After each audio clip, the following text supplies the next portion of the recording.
എനിക്കിഷ്ടപ്പെട്ടൊരു പുസ്തകത്തിൽ ഞാൻ ഒരിക്കൽ വായിച്ചത് ഞാൻ ഓർക്കുകയാണ്.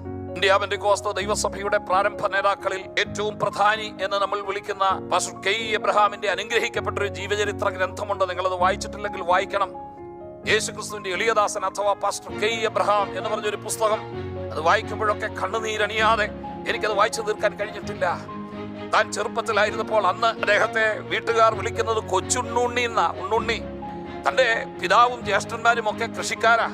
അവര് നേരം വെളുത്തപ്പോൾ കാർഷിക വൃത്തിക്ക് വേണ്ടി പറമ്പിലേക്കും പാടത്തേക്കും അവർ പോയി. ഏറ്റവും ഇളയതെന്നുള്ള നിലയിൽ കൊച്ചുണ്ണുണ്ണിയും അമ്മയും മാത്രമേ വീട്ടിലുള്ളൂ. അമ്മ തളത്തിൽ ഇറങ്ങി വന്ന് ഭർത്താവും കുഞ്ഞുങ്ങളും കയറി വരുമ്പോഴത്തേക്ക് അവർക്ക് ഭക്ഷണം കൊടുക്കേണ്ടതിന് കറിക്കരിഞ്ഞുകൊണ്ടിരിക്കുക. മൂർച്ചയുള്ളൊരു കത്തി കൊണ്ട് പച്ചക്കറികൾ അരിഞ്ഞുകൊണ്ട് തളത്തിലിരിക്കുന്ന സമയത്ത്, ആ കാലഘട്ടങ്ങളിൽ കേരളീയരായ എല്ലാവരും മിക്കവാറും വെറ്റില മുറുക്കും. അതുകൊണ്ട് എവിടെ കയറി ചെന്നാലും തളത്തിൽ ഒരു വെറ്റിലച്ചെല്ലം